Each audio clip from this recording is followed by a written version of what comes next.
3 अप्रैल 1680 को जब छत्रपति शिवाजी महाराज की मृत्यु हुई थी, तब मृत्यु से पहले उन्होंने जो जो शब्द कहे, उन सभी शब्दों में तलवार जैसी धार थी और ये शब्द औरंगजेब को ललकार रहे थे। और वही शब्द आज मैं आपको सुनाने जा रहा हूं, आपको ध्यान से सुनने चाहिए। छत्रपति शिवाजी महाराज ने अपनी मृत्यु से पहले अपने पुत्र छत्रपति संभाजी महाराज से कहा कि उन्होंने जीवित रहते हुए वो सब कुछ किया जो मुगल साम्राज्य और औरंगजेब के अत्याचार को रोकने के लिए आवश्यक था, और उन्होंने अपने शासनकाल में यह सुनिश्चित किया कि उनके लोग और उनका धर्म हमेशा स्वतंत्र और मजबूत रहे। लेकिन उनकी मृत्यु के बाद अब यह लड़ाई उनके पुत्र छत्रपति संभाजी महाराज को अकेले ही लड़नी होगी, और यह रास्ता उनके लिए बहुत कठिन होगा, और इसमें कई तरह के षड्यंत्रों का उन्हें सामना करना होगा। यानी एक पिता अपने पुत्र से अपनी मृत्यु से ठीक पहले यह बात कह रहा है। इसके बाद छत्रपति शिवाजी महाराज अपने शयन कक्ष में मौजूद चिकित्सकों से पूछते हैं कि उनके पास अब कितना समय बचा है, लेकिन इस सवाल से ये चिकित्सक खामोश हो जाते हैं, और इस खामोशी में छत्रपति शिवाजी महाराज इस बात को समझ जाते हैं कि अब उनके पास कुछ ही क्षण बचे हैं, यानी अब मृत्यु आने ही वाली है, आखिरी सांसें चल रही हैं। और इन्हीं आखिरी क्षणों में वो अपने पुत्र छत्रपति संभाजी महाराज से कहते हैं कि इस लड़ाई में हमेशा औरंगजेब से सावधान रहना।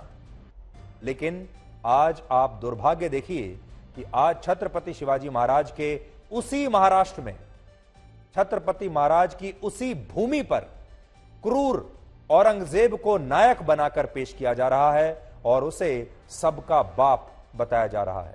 शायद छत्रपति शिवाजी महाराज ने इस बात की कभी कल्पना भी ना की हो, और कल्पना भी की होगी तो आज उनकी आत्मा कितनी दुखती होगी। सबसे बड़ी बात यह है कि छत्रपति शिवाजी महाराज को शुरुआत से ही इस बात का डर था कि आने वाली पीढ़ियां औरंगजेब को अपना नायक बना सकती हैं, और आज ठीक वही हो रहा है। लेकिन कड़वा सच ये है कि छत्रपति शिवाजी महाराज का प्रताप इतना विशाल था कि औरंगजेब को उसके पूर्वजों की याद आ जाती थी जब उसका सामना छत्रपति शिवाजी महाराज से होता था।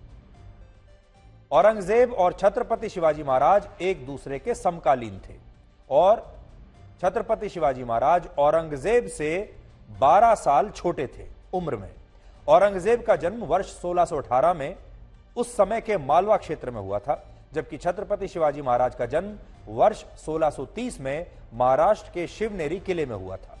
औरंगजेब की ताजपोशी वर्ष 1658 में हुई, और औरंगजेब इतना निर्दयी था, इतना क्रूर था कि उसने इस तख्तपोशी के लिए अपने भाई दारा शिकोह का सिर तन से जुदा करवा दिया था, और अपने पिता शाहजहां को भी उसने गिरफ्तार करके जेल में डाल दिया था। यानी जो अपने भाई का ना हुआ, जो अपने बाप का ना हुआ, वो कैसा आदमी होगा आप सोच सकते हैं।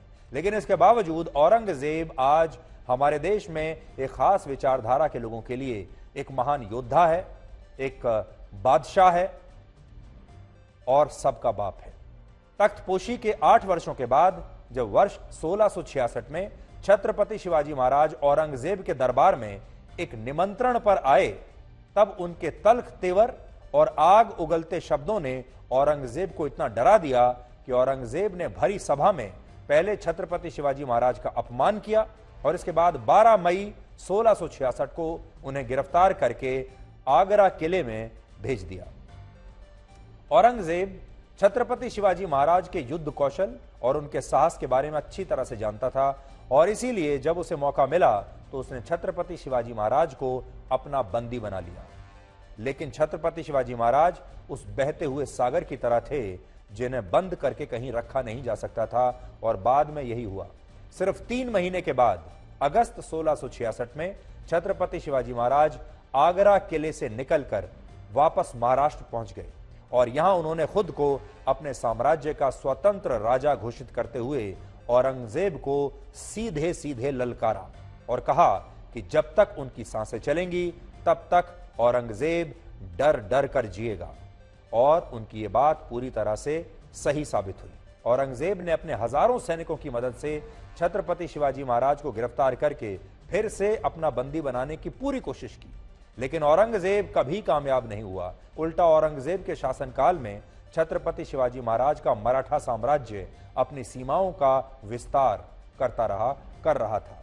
और वर्ष 1680 में जब लंबी बीमारी के बाद छत्रपति शिवाजी की मृत्यु हुई, तब औरंगजेब भी खुद को उनकी तारीफ करने से रोक नहीं पाया था।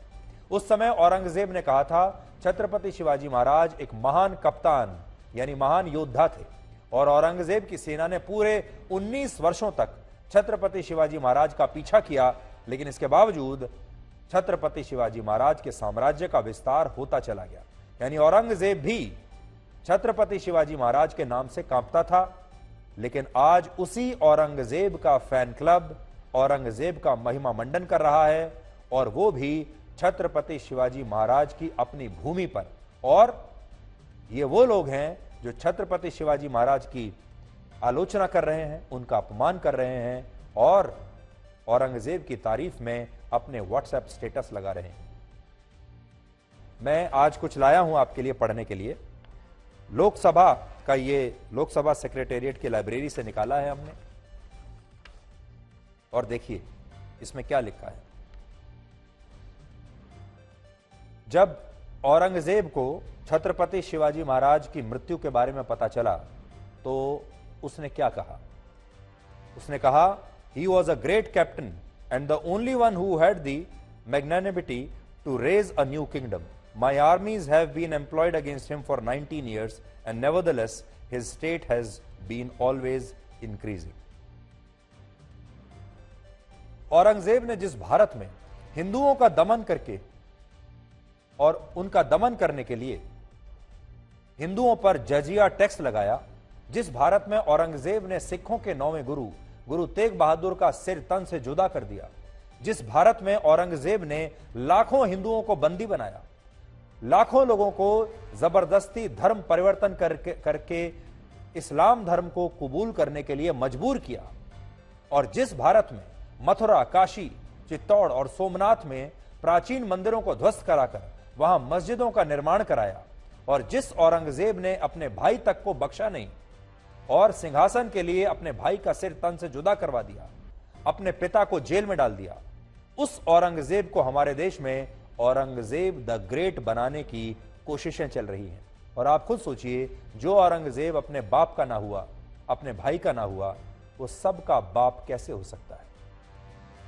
आपको याद होगा, पिछले दिनों काशी में ज्ञानवापी मस्जिद मामले में मुस्लिम पक्ष ने अदालत में कहा था कि औरंगजेब निर्दयी बिल्कुल नहीं था, वो तो बहुत खुले विचारों का एक राजा था, और क्रूर तो वो कहीं से भी नहीं था, उसने किसी के ऊपर अत्याचार नहीं किए। इसी तरह पिछले साल असदुद्दीन ओवैसी के भाई अकबरुद्दीन ओवैसी ने महाराष्ट्र में औरंगजेब की कब्र पर जाकर फूल चढ़ाए थे, और औरंगजेब को तब उन्होंने महान शासक बताया था। और यहां बात सिर्फ अकबरुद्दीन ओवैसी की नहीं है। आपको जानकर हैरानी होगी कि हमारे देश में बच्चों का नाम औरंगजेब रखना और औरंगजेब के पक्ष में बड़ी बड़ी बातें लिखना अब सामान्य सी बात हो गया है। लेकिन सच ये है कि औरंगजेब एक बहुत ही क्रूर शासक था, और वो छत्रपति शिवाजी महाराज के नाम से भी कांपता था। शिवाजी महाराज ने जजिया टैक्स के विरोध में औरंगजेब को एक पत्र लिखा था, जिसमें उन्होंने कहा था कि औरंगजेब एक ऐसा राजा है जो अपना खजाना गरीब हिंदुओं को लूट कर भरना चाहता है। छत्रपति शिवाजी महाराज ने अपने इस पत्र में औरंगजेब की सांप्रदायिक नीतियों का विरोध किया था। लेकिन इसे विडंबना ही कहेंगे कि आजादी के लगभग 75 वर्षों के बाद, जब भारत अपने अमृत काल में इस समय जी रहा है, तब छत्रपति शिवाजी महाराज के ही महाराष्ट्र में एक जिले का नाम औरंगाबाद था, जो औरंगाबाद के नाम पर ही, औरंगजेब के नाम पर ही औरंगाबाद नाम पड़ा था। तो आप सोचिए कि औरंगजेब को औरंगजेब द ग्रेट बनाने की कोशिश हो रही है, और यह सब कुछ धर्म के नाम पर हो रहा है, यह सब कुछ मुस्लिम तुष्टीकरण के नाम पर हो रहा है। और हमारे देश में एक खास धर्म के लोग आज भी ये सोचते हैं क्योंकि औरंगजेब उनके धर्म से था, इसलिए वो सिर्फ इसलिए उसकी तारीफ करते हैं। एक बार के लिए भी ये नहीं सोचते कि औरंगजेब कितना क्रूर शासक था, उसने भारत के लोगों पर कितने अत्याचार किए, भारत में जबरदस्ती धर्म परिवर्तन करवाए। और आज हैरानी की बात है कि भारत के इस अमृत काल में भी लोग औरंगजेब के नाम पर अपने व्हाट्सएप स्टेटस लगा रहे हैं। अब आपको एक धर्म परिवर्तन वो था जो औरंगजेब जबरदस्ती करवाया करता था, और नहीं करने वालों का सिर तन से जुदा कर दिया करता था, और अगर ये नहीं होता था तो उन लोगों पर जजिया टैक्स लगा दिया जाता था। अब आपको कलयुग में लेकर आते हैं। आज के जमाने में धर्म परिवर्तन के तरीके बदल चुके हैं। अब ना तो जजिया टैक्स बचा है और ना ही धर्म परिवर्तन ना करने वालों का सिर तन से जुदा होगा। अब टेक्नोलॉजी का जमाना है, सोशल मीडिया का जमाना है, आधुनिक जमाना है, तौर तरीके बदल चुके हैं, लेकिन मकसद वही है, धर्म परिवर्तन। इसलिए